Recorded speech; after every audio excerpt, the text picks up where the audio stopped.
Eh, untuk referensi salah satunya seperti biasa ya, W3 School.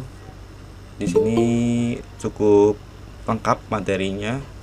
Jadi kalian tidak perlu, bukan tidak perlu ya. Mungkin kalau bingung mau browsing-browsing referensi yang mana, untuk W3 School ini cukup lengkap tutorialnya. Termasuk yang explode dan implode itu juga ada di sini. Coba sebentar. Explode.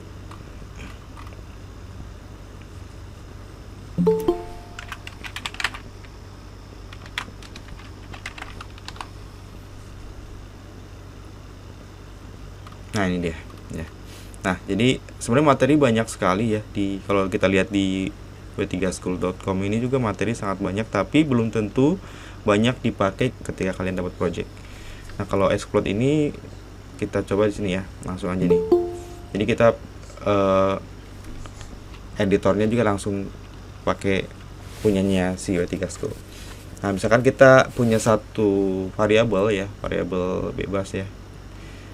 Ini ada string hello world. Nah, ini seperti ini. Kemudian kita mau explode berdasarkan spasi gitu ya. Berdasarkan spasi. Kita lihat di sini ada berapa spasi? 1 2 3 4 5 gitu ya. Maka dia akan membagi sendiri nih kalau kita lihat di sini ya. Kalau kita lihat di sini muncul untuk array pertama, kita kan udah belajar array juga kemarin ya. Makanya belajar array itu juga salah satunya, jadi kalian bisa tahu nih. Nanti termasuknya kita belajar array juga nanti untuk bisa bikin data JSON gitu ya. Itu nanti kan pakai array juga untuk REST API-nya juga. Nah, jadi urut-urutannya sebenarnya sih bisa dikatakan udah pas lah gitu ya.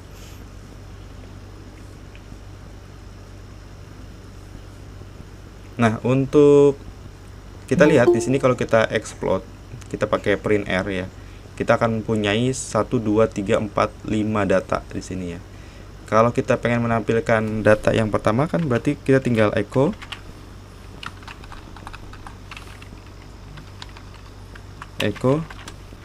coba bisa nggak?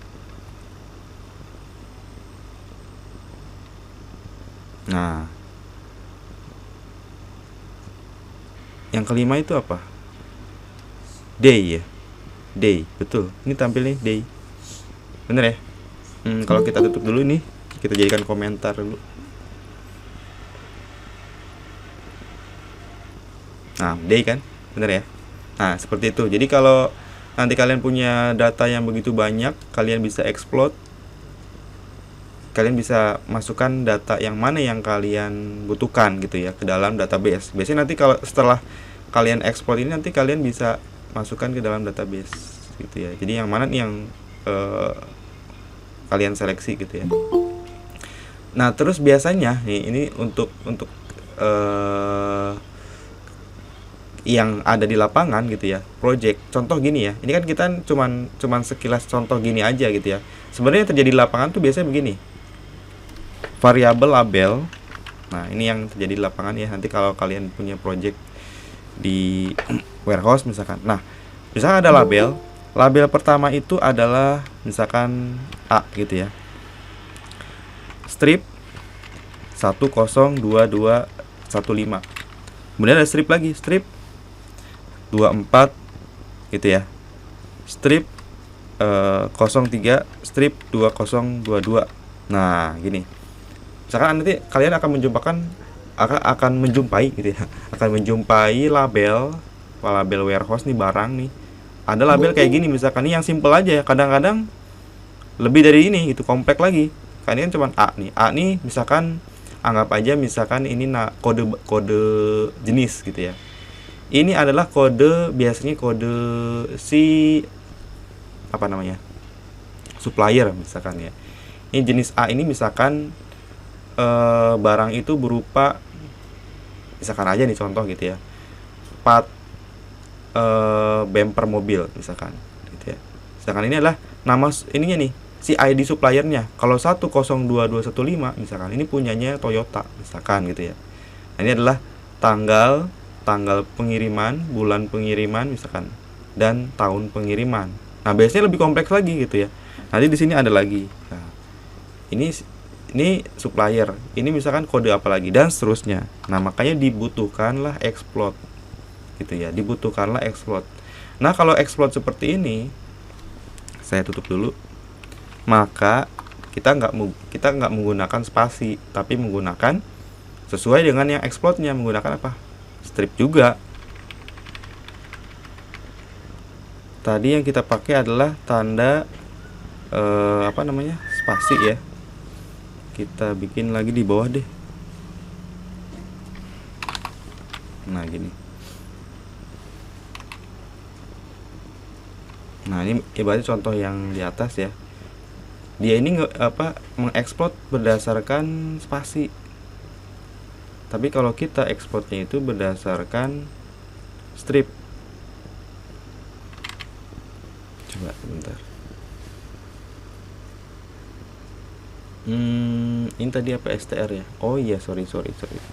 Ini variabel str, ini str, ini variabel label. Tentunya yang dieksploit apa? Ya variabel label juga gitu ya. Kenapa kita yang ekspor variabel str-nya? Ini kita tutup dulu ya. Ini contoh aja yang di atas. Ini case kita, misalkan kasus kita yang terjadi di lapangan, misalkan ada variabel label, kemudian ada kode seperti ini susunannya. Saya ulangi, yang depan adalah kode dari jenis barangnya, kemudian yang kedua adalah supplier, dan ini adalah tanggal, bulan, dan tahun. Kalau kita exploit, kita run, kita lihat kurang dolar nih. Oke, kita run lagi. Nah, kan udah ketahuan. Yang indeks 1, indeks 0 ya, maaf. Indeks 0 itu adalah tadi jenis barangnya. Yang indeks ke-1 atau yang data keduanya gitu ya, adalah nama supplier. Indeks keduanya atau data ketiga sama dengan tanggal, bulan, dan tahun. Nah, ketika kita mau menginputkan ke dalam database, kadang-kadang akan dipecah nih gitu ya, akan dipecah, dimasukkan ke kolom-kolom yang sesuai. Ini dimasukkan ke kolom tanggal pengiriman misalkan, yang ini dimasukkan ke dalam kolom supplier, dan yang ini dimasukkan ke kolom apa tadi, jenis barang gitu ya. Sampai sini paham? Ada yang mau ditanyakan dulu? Bingung? Kita lanjut, kita langsung praktek ya. Langsung kita coba ke dalam kita insertkan ke dalam database. Contoh misalkan saya buat salah satu di sini. Nah, ini ada satu koneksi. Kita lihat koneksinya kemana nih? Tabel tes ya. Oke. Sini ada tabel tes. Mungkin kita lebih familiar dengan php-admin, barangkali pakai php-admin aja. Ini ada tabel tes. Kita akan buat satu tabel, kita beri nama produk gitu ya, atau jangan produk deh, tabel pengiriman aja. Tabel pengiriman. Ini nama tabelnya TB pengiriman S. TB pengiriman. Kemudian ada ID. Nah, di sini ada jenis ya, jenis yang barang dikirim.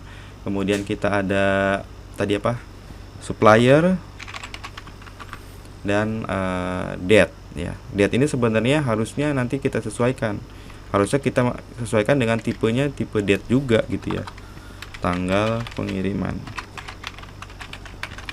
Cuman kita kalau mau ngambil simpelnya, kita pakai varchar dulu. Kita kasih varchar semuanya, variabel karakter. Untuk ID-nya integer. Oke, coba kita save. Ada yang belum valid. Oh iya, ini ID-nya kita kasih 3 aja. Jenisnya misalkan bolehlah sampai 5 gitu ya. Kemudian suppliernya 50, dan tanggal pengirimannya ini kita kasih 15. Kemudian kita save. Oke, setelah itu kita lihat tabelnya masih kosong ya. Tabel pengiriman kita copy dulu, kita kembali ke scriptnya. Di sini kita lihat koneksinya ke tabel tes, tapi nanti insertnya ke dalam tabel pengiriman. Oke, kita buka, kita buat satu file save as gitu ya. Namanya adalah form input dulu, input ya, input barang lah, tapi kita namakan input saja, input save. Oke, kemudian kita buat satu form input sederhana saja, input name-nya di sini label gitu ya, label. Oke, terus kita buat satu tombol submit, button submit, kemudian kita beri nama di sini scan barcode. Jadi biasanya di scan nih, labelnya kan di scan. Kemudian kita coba buka di halaman, kita close dulu sini ya, localhost, kemudian coba ya, folder coba, kita input. Nah, ini input. Nah, ini ada scan barcode ya, kita lihat. Ini kita akan coba masukkan kodenya, kemudian di submit. Nah, kemudian kita masukkan ke dalam database. Nah, untuk mempermudah kita masukkan koneksinya di sini, php include-nya ke variabel koneksi.php. Oke, sudah, kemudian ditutup. Kemudian kita buat form ini adalah agar nanti ketika disubmit si datanya bisa terkirim. Form menggunakan metodenya terserah, mau metode get, mau pakai metode get boleh, pakai post boleh. Kita pakai get aja agar nilainya bisa kelihatan di halaman URL gitu ya. Jadi kalau pas disubmit nanti sebenarnya nilainya udah masuk belum gitu ya, udah terkirim belum, itu nanti bisa kelihatan di halaman URL-nya. Kita tutup dengan tag form, kelihatan ya. Kalau nggak kelihatan saya perbesar, barangkali ada yang menggunakan handphone. Nah, saya save, saya refresh dulu nih, nggak ada perubahan. Kita cek udah terkirim belum nih ya, ketika disubmit. Coba saya masukkan si label yang tadi kita coba di sini nih. Anggap saja misalkan ini ketika scan barcode submit, nah masuk kan, nilainya kita lihat di halaman URL, label sama dengan A, strip, dan seterusnya. Ini adalah nilai yang kita kirim dan akan kita masukkan ke dalam database. Kemudian kita kembali ke input.php-nya. Kita tampilkan di sini aja ya.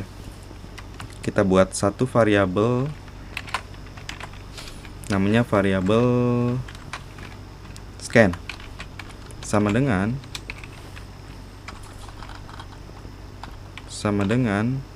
variabel getnya get label. Jadi variabel scan ini sama dengan adalah get label. Kemudian kita tampilkan di sini echo si variabel scan-nya. Nah, coba kita refresh, nah muncul ya. Nah, sekarang kita mau masukkan ke dalam database. Kita ingin masukkan ke dalam database. Tadi tabelnya ini ya. Tadi kita sudah punya tabel pengiriman. Nah, ini nih. Coba kita masukkan ke satu kolom aja dulu. Satu kolom ini kita tutup dulu. Datanya sudah berhasil terkirim. Berarti kita buat satu query ya, script untuk menginputkan ke dalam database. kita buat satu variabel insert gitu ya, sama dengan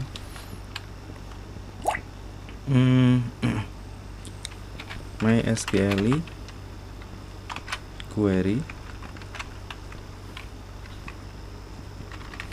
kemudian connect spasi insert into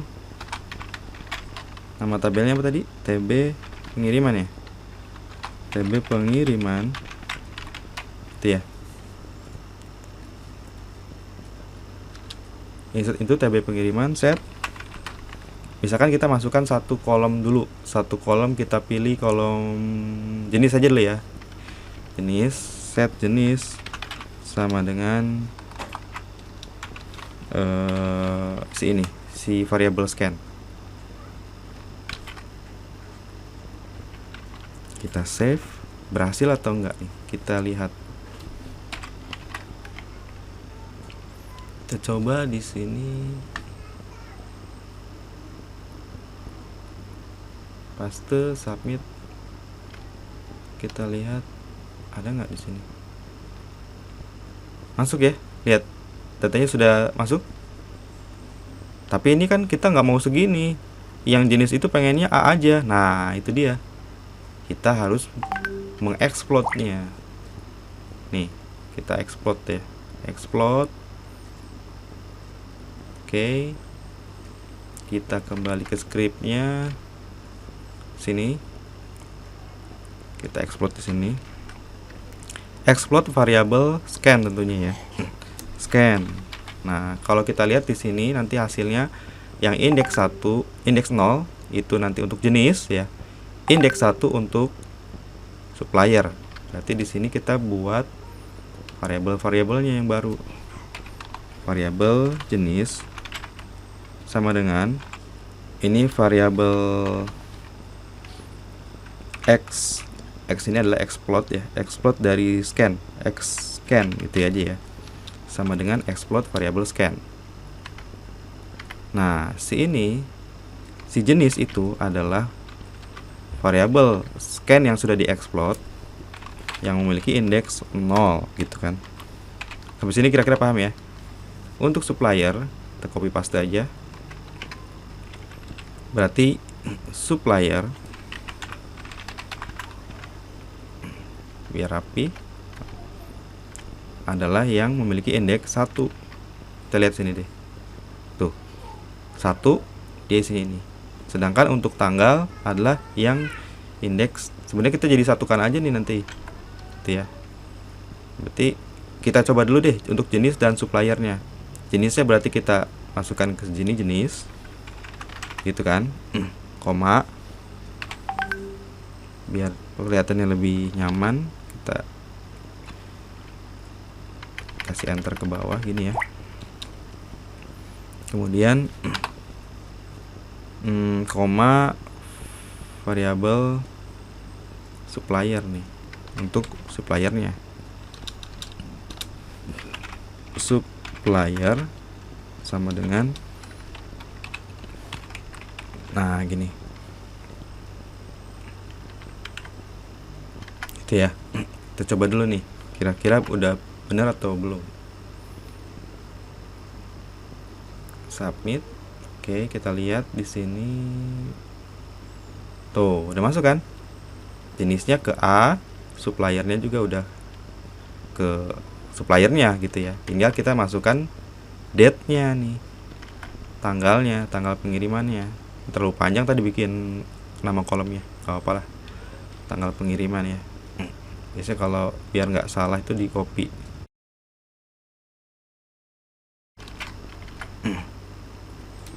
Kalau misalkan kalian coba nanti kan di record nih ya, kalian coba di rumah kok ada error, perhatikan penulisannya ya. Biasanya dari penulisannya ini yang bermasalah gitu ya.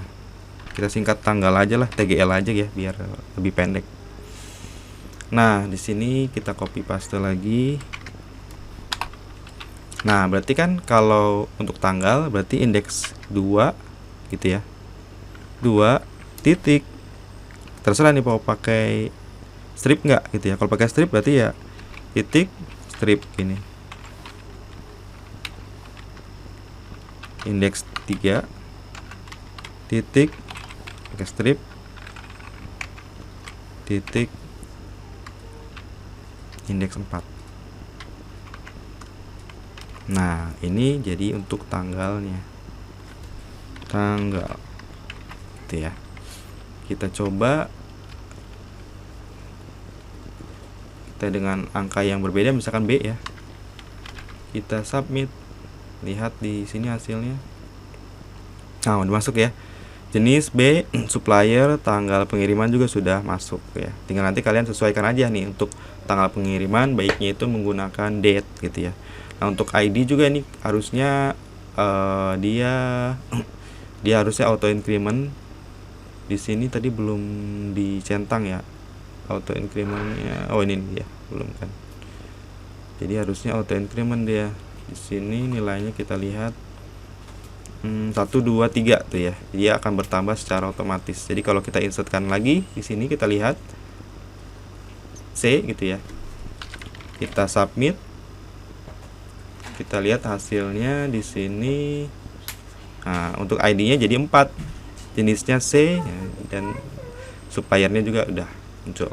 Gitu ya. Ini salah satu penerapan ya dari Explode nih biasanya ketika kalian ada project biasanya di warehouse atau di yang kira-kira membutuhkan label, biasanya seperti ini. Untuk scan, biasanya scan barcode. Salah satunya. Sampai sini ada yang mau ditanyakan? Pak, berarti PHP MyAdmin itu harus menghidupkan XM dulu ya? Kalau kalian pakai exam ya tentunya harus dinyalakan, di-on-kan dulu Apache dan MySQL ya. Jadi kalau kalian pakai exam kemudian kalian mau buka PHP MyAdmin ya tentunya harus dinyalakan Apache sebagai web servernya dan MySQL sebagai database-nya gitu. Tapi kalau kalian installnya secara manual nggak pakai SAM ya mungkin biasanya pakai komen ya, pakai komen menjalankannya, runningnya. Jadi nggak perlu ngidupin SAM lagi. Gimana?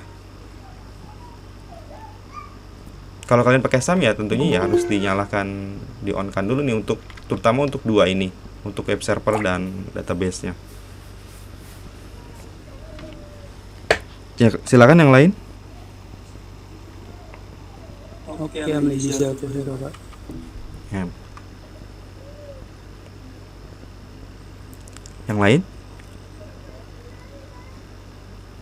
Ini untuk explode ya. Ada lagi implode. Sebenarnya sih sama saja ya, proses explode dan implode ini hampir sama gitu. Hanya perbedaannya yaitu kebalikannya. Jadi kalau explode itu dari misalkan ini satu label ini kita bagi-bagi gitu ya. Tapi kalau implode ya itu kebalikannya. Kita lihat aja di sini langsung di W3 School lagi untuk implode-nya.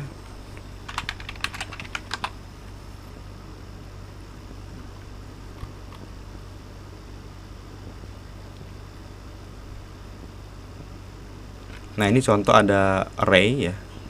1 2 3 4. Kemudian ketika diimplode maka dia menjadi satu variabel dengan susunan kata yang awalnya terpisah gitu ya. Tapi kalau untuk implode ini sementara bisa dikatakan jarang ya. Kalau untuk di project-project lebih banyak yang ke explode seperti tadi yang saya coba contohkan, praktekan tadi.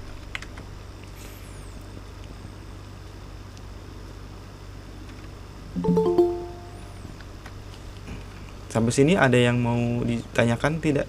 Saya rasa untuk pertemuan kali ini sebelum kita ke membahas REST API ya, karena kemarin kita udah bahas tentang array, kemudian function ya. Sekarang explode implode. Nah, rencananya insya Allah pertemuan besok baru kita ke REST API menggunakan PHP dan MySQL. Oke, sampai sini bagaimana? Silakan yang mau bertanya dulu.